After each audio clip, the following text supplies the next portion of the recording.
Salut à tous et bienvenue dans ce MSK qui va être aujourd'hui consacré à Training Day d'Antoine Fuqua qui est sorti en 2001. Alors Training Day, c'est peut-être le film qui m'a fait aimer le cinéma. Bien évidemment, dès tout petit, j'avais été émerveillé par Predator, Alien, Terminator 2, Jurassic Park, etc.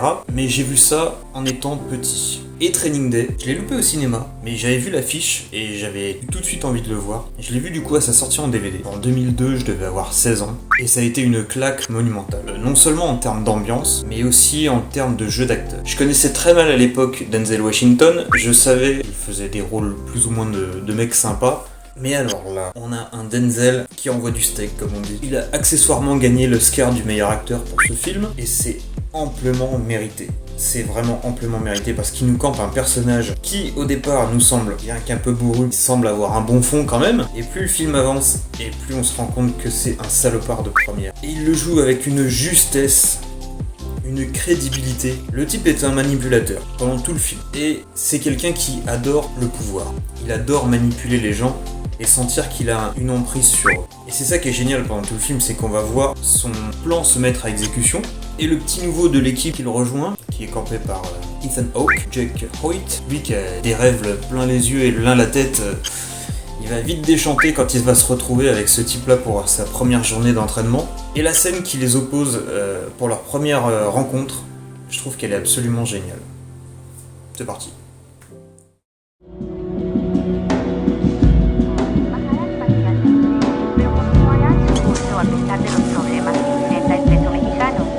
Economistas del Departamento de Agricultura de Estados Unidos. Debido a la pérdida de valor del peso, se estima que las exportaciones bajarán 12% durante este año. Research. Esta lista es pero a largo plazo esperan No, thank you, ma'am. No, get some chow in you before we go to the office. My dollar. Thank you, sir. But, hey, All right, fine, don't.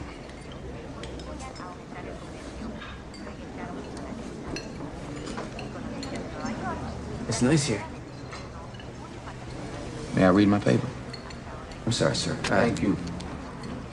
You know what? I'll get something to eat. No, hell no, you won't. You fuck that up. I'm trying to read my paper. Please, shut up.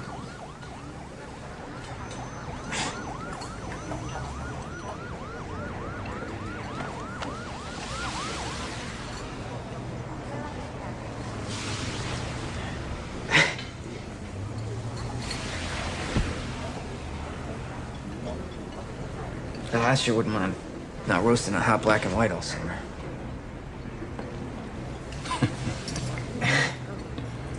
Tell me a story. Wait. Like my story? No, not your story, a story.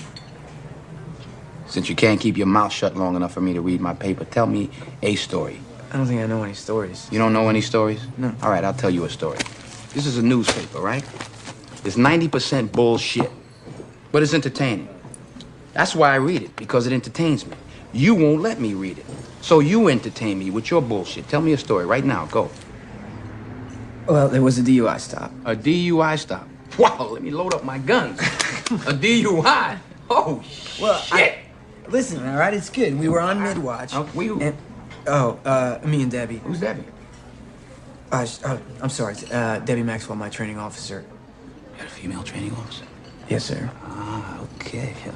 All right. So what was she, black, white? She was white. Uh-huh. Liquor license? Oh, what? A liquor license. Was she a dyke, a lesbian? Oh. Is she any good? Is she Yeah, any good? she's pretty good. Okay, So, pretty good, Debbie. Mid-watch, go. Right. All right, well, so it was a real quiet night. Boom! You never know. That's the point. Go. All right, well, it was quiet night. We're rolling on Van Owen. I'm driving. This Acura, just a beautiful car, comes out a side street, all over the median, in excess. I light it up, hit the whaler. Guy drives on like I'm invisible for 10 blocks before he pulls over. All right, plates run clean, and so I field test and arrest, and I'm belting him in our unit, and Debbie's tossing his car. She calls me over to the vehicle and shows me a snub 38 and 2 shotguns, fully loaded and locked. Oh, shit. No shit. So she calls our supervisor, and I keep searching. I find 500 grams of meth in the dash. Turns out this DUI is on bail for distribution. He's on his way to smoke his ex-partner before trial. Boom. We prevented a murder. You got him. It's amazing. It is. That you could be out there with a fine bitch for a year. And the most entertaining story that you can come up with to tell me is a drunk stop. But I don't believe you. You tapped that ass, didn't you? Tell the truth. You know you tapped that ass. You put her in the back seat, bam, code X. Look, man, I got a wife. You got a dick. You do have a dick, don't you? Yes. Okay, your dick lines up straight like that, right? To the right of it and to the left of it are pockets, right? In those pockets are money. Look in either one of them, pay the bill. Voilà, donc pourquoi j'aime cette scène? Parce que, en plus de montrer la première rencontre entre les deux protagonistes principaux du film, on va avoir cette opposition qui va se faire directement entre Alonzo et Jake. On a Alonzo qui systématiquement dicte les règles, et c'est pas autrement. C'est-à-dire que on va voir Jake qui va arriver, et Alonzo qui va lui dire « Prends un petit déj, c'est ma tournée ». Jake qui refuse poliment, et au bout d'un moment, qui se fait chier, il se dit « Bon, bah, je vais commander ». Et lui, tu dis « Non, c'est mort, t'as dit non, maintenant, c'est terminé, t'as loupé ta chance ». Et en fait, ça va être une métaphore de toute la journée. C'est-à-dire que si tu déconnes avec moi, c'est terminé, y a pas de seconde chance. Ça va mettre la pression à Jake, qui sait qu'il est là pour une seule journée, pour faire ses preuves à Alonzo, et qui va devoir montrer le meilleur de lui-même, et de pas céder sous la pression. Déjà, ça, c'est un petit détail que j'aime beaucoup. Et il y a aussi le fait que Jake va essayer de se mettre en valeur, du coup, en racontant la meilleure anecdote qui lui est arrivée. Alonzo qui va feindre complètement l'intérêt, avec son « oh shit », qui est juste excellent, parce qu'il joue vraiment le mec « ah ouais, c'est incroyable ce que tu me racontes alors qu'il en a absolument rien à branler ». Et au moment où l'anecdote de Jake arrive à son apogée, bah Alonzo le défonce en une seconde. Il lui dit ouais, c'est de la merde ce que tu me racontes, quoi. Moi, ce qui m'intéresserait le plus, ce serait de savoir que tu t'es tapé ton instructrice. Et du coup, en fait, avec ça, on comprend qu'Alonzo n'en a rien à foutre de la loi. On comprend que ce qui motive Alonzo, c'est pas l'application de la loi, c'est l'intérêt personnel. C'est-à-dire que Jake va être super content de dire ouais bah écoutez, j'ai arrêté ce mec là, on a empêché un meurtre, et l'autre, tout ce qui l'intéresse, c'est ouais mais est-ce que t'as baisé ton instructrice? C'est ça qui m'intéresse en fait. Et donc ça montre que les deux personnages sont complètement divergents en termes d'opinion et de vision du monde, parce que là Jake il sait plus comment réagir. En plus Alonzo le croit pas quand il dit qu'il est resté fidèle à sa femme, donc ça veut dire que lui il a des mœurs également un peu chancelantes. Et surtout, en termes de manipulation, on va avoir le ouais, t'as ta bite qui est droit devant toi, il y a des poches à gauche à droite, fouille dans l'une des deux, c'est toi qui paye. Alors qu'il a dit au début, prends ce que tu veux, c'est moi qui régale. Donc voilà, toute cette scène, c'est ça qui est génial, c'est que ça, c'est, encore une fois, souvent dans les films qui sont très bien écrits, la première grosse scène va montrer les ficelles de tout le film. Et c'est ça que je trouve absolument génial, quoi. En plus, les dialogues sont super bien écrits, il y a une vraie présence de Denzel Washington dans cette scène. Enfin, vous voyez là, il prend tout le cadre et toute l'attention est sur lui, alors que c'est Jake qui raconte l'histoire. Il est complètement imposant, il est iconisé à mort dans son rôle de flic gangsta, tout ça. Et Jake, il est vraiment réduit à ce petit gars tout jeune, tout nouveau, qui est là, qui raconte son histoire. Et donc, en fait, Alonzo, il s'en bat les couilles complètement, quoi. Je trouve qu'en termes de première impression, cette scène, elle est ultra forte. Parce qu'elle nous montre ce personnage qui a une ombre écrasante. Et en fait, Jake va devoir se faire sa place dans son équipe. Et ça va vraiment pas être facile. Et là, je vous préviens, on va passer à l'une des dernières scènes du film. Ça va être la dernière grosse scène entre Jake et Alonzo. Si vous n'avez pas eu le film, bah déjà, qu'est-ce que vous foutez là, hein? Ça va être cette fameuse scène. Je pense que c'est cette scène qui a fait que Denzel a eu son Oscar, parce qu'il est incroyable dedans. Il est vraiment incroyable. Et ce que j'aime dans cette scène, c'est qu'on a enfin Jake qui s'impose auprès d'Alonzo. Ils se sont battus à mort pour un sac de pognon. Donc Jake a besoin pour prouver les manigances d'Alonzo. Alonzo qui a failli faire buter juste avant par des Mexicains, pour payer une dette qu'il a avec les Russes. Et donc ce que j'aime dans cette scène, c'est que enfin Jake prend l'ascendant sur Alonzo. Pas tout de suite d'ailleurs. On voit encore Alonzo là qui fait son malin, qui a son petit sourire en coin avec sa clope et tout. Et il se passe ça. It ain't like stepping on ass, Jake. Takes a man to kill. You man enough to kill Jake? Hit me right there. Get me, Jack. Get me. Hit me. Hit me. You can't do it. Somebody drop this fool for me.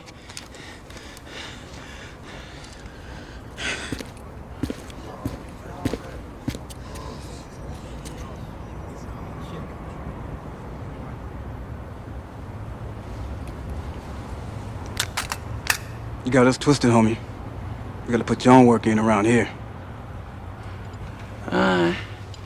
It's like that, Bone? It's like that.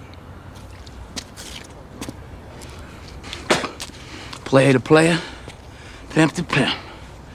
I don't believe you shoot me, nigga. Don't do it.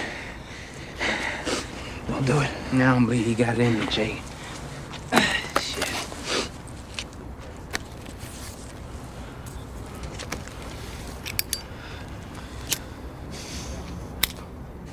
I'm gonna get that gun, and then I'm gonna get that money. And you ain't gonna do a damn thing, because you ain't gonna shoot no cop in the back, are you? Don't do it. You know what they give you for that? The gas chamber. You know what the gas chamber smells like? Pine oil. That's where you headed, boy. To pine oil heaven. I'm gonna get that gun, and then I'm gonna get that money. I don't believe you got it in you, Jake.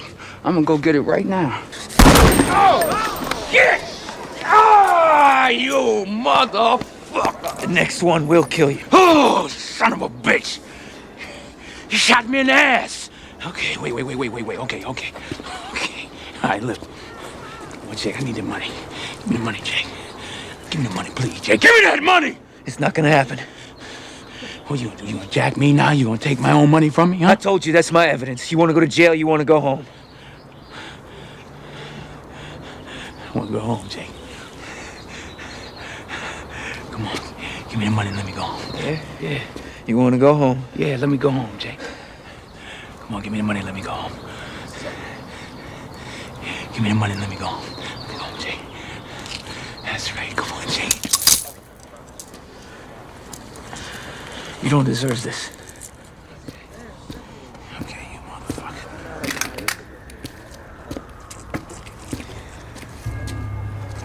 Jake, go ahead and bounce, homie. Get up out of here. We got your back. What? Just like that. Oh, no, you didn't. Wait a minute. No, you did. Hey, Jake! Hey! Jake! Jake! Jake! Come back here! Jake! You disloyal, fool-ass, bitch-made punk. Jake! I need my money! Jake! Oh, you motherfuckers. Okay. All right. I'm putting cases on all you bitches. Huh? You think you can do this shit? Jake!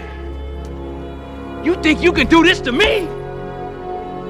You motherfuckers will be playing basketball in Pelican Bay when I get finished with you. Shoe program, nigga. 23-hour lockdown. I'm the man up in this piece. You'll never see the light of day. Who the fuck you think you fucking with? I'm the police. I run shit here. You just live here. Yeah, that's right. You better walk away. Go on, walk away, because I'm going to burn this motherfucker down. King Kong ain't got shit on me.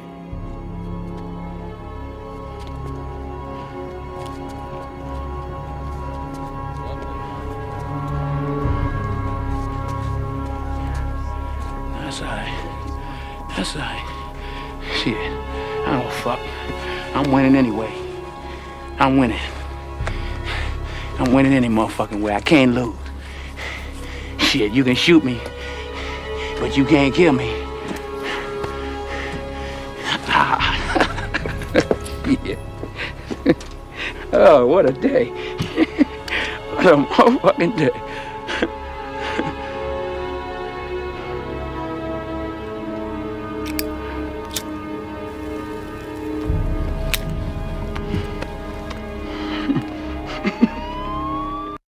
Voilà, donc cette scène, elle est incroyable pour moi. Elle a une force dingue. Et du coup, on passe d'un Alonso très très fier, très à l'aise, à un mec, voilà, ça se voit dans son regard, il panique. Parce qu'il voit que Jake a pris l'ascendant sur lui. Et qu'il est coincé, en fait. Et que s'il n'arrive pas à récupérer son pognon, il va se faire fumer par les Russes. Et donc pour un type qui aime autant le pouvoir qu'Alonso, parce qu'il tient tout le monde par les couilles, comme il le dit dans le film, hein, il voit son plan se retourner contre lui, alors qu'il avait prévu ça depuis une semaine, et du coup tout lui échappe.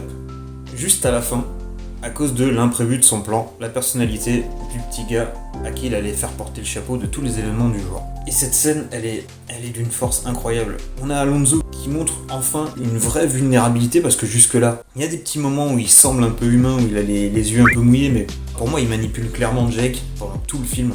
Donc même quand il est un peu plus sympa, je pense vraiment pas que ça soit sincère. Là, quand il pète un plomb à la fin, il est majestueux. Denzel Washington, il est majestueux. Il exprime tellement de choses, la frustration, la colère, et donc on a ce mec qui était au top, qui se retrouve au fond du fond, qui n'arrive même pas à admettre sa défaite, parce que quand il voit que tout le monde a perdu le respect et la peur envers lui, que son assurance vie se fait la malle, et que même sa femme se détourne de lui, le mec s'effondre même pas, et il est là en train de se marrer, et dit de toute façon j'en ai rien à foutre, on peut me tirer dessus mais on peut pas me buter et tout là. Il se marre et tout. Mais au final, il sait lui-même qu'il essaie de se rassurer, mais il est fini quoi. Et donc cette chute de personnage, je la trouve vraiment incroyable. Je la trouve extrêmement bien écrite et magistralement jouée par Denzel Washington. Même Ethan Hawke dans la scène, il est très très bon, mais il a que peu de dialogue. Là c'est vraiment limite un monologue de Denzel Washington. Il est incroyable. Et c'est avec ce film que j'ai vraiment apprécié la VO. Ça a été vraiment un tournant dans ma vie de cinéphile. C'est ce film, je l'ai mis en VO, je l'ai vu, je me suis dit, je peux plus regarder un film en VF. S'il y a d'autres performances comme ça dans le cinéma américain, je veux les apprécier à leur juste valeur. Et en fait, il y en avait plein. Ça m'a ouvert une porte sur un nouveau monde limite, quoi. C'est incroyable. Donc cette scène, pour moi, elle a une place particulière dans mon petit cœur de cinéphile, parce que c'est vraiment ce film-là qui m'a fait vraiment apprécier le jeu d'acteur. Si vous restez de marbre devant cette scène, vous n'êtes pas fait pour apprécier des films. Si vous n'êtes pas touché par le jeu de Denzel Washington à ce moment-là, c'est que c'est pas pour vous, le cinéma c'est pas pour vous quoi. Cette scène est magique. Petit détail intéressant, on a la première apparition de Terry Crews dans un film à Hollywood. C'est le premier rôle de Terry Crews au cinéma. C'est dans Training Day. Si vous ne le saviez pas, maintenant vous le savez. Voilà. Donc on va se laisser là-dessus. Et puis on se retrouve pour une prochaine scène culte. Ciao.